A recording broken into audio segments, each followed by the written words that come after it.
დღეს ვისაუბრებთ საავტომობილო აუქციონებში ყველაზე ძვირად გაფიდულ ტოპ 10 ავტომობილზე. აუქციონების ისტორიაში ყველაზე ძვირად ღირებული ავტომობილების სიაში ძირითადად Ferrari და Mercedes-ი დომინირებენ.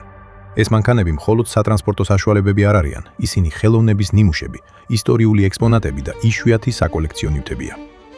მეათე ადგილზე იმყოფება Mercedes-ის ღია ბორბლებიანი ბოლიდი W196.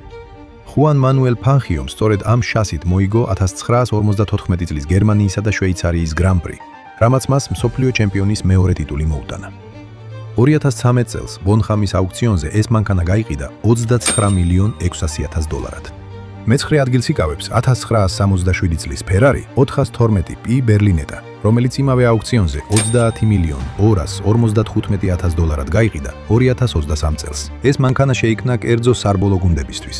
სულ 4 ეგზემპლარი არსებობს. ამ კონკრეტულმა მოდელმა მესამე ადგილი დაიკავა სპას 1000 კილომეტრიან რბოლაში და იასპარეზა დაიტონასა და ლემანზეც.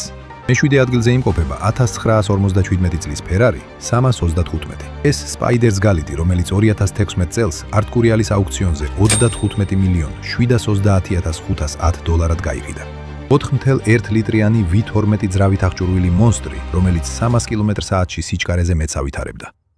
ამ მანქანით პილოტირებდნენ პიტერ კოლინზი, მორის ტრენტინიანი და სერ სტერლინგ მოსი, რომელმაც 1958 წლის კუბის გრან-პრი მოიგო. მეშვიდე ადგილზეა Ferrari 250 GTO-ს, ცენტრალურ ძრავიანი მემკვიდრე. Ferrari 250 LM სულ 32 წელი დამზადდა. ეს კონკრეტული შასი 1965 წლის ლემანის 24 საათიანი რბოლის მონაწილეა და აუქციონზე პარიზში გაიყიდა $26,344,960.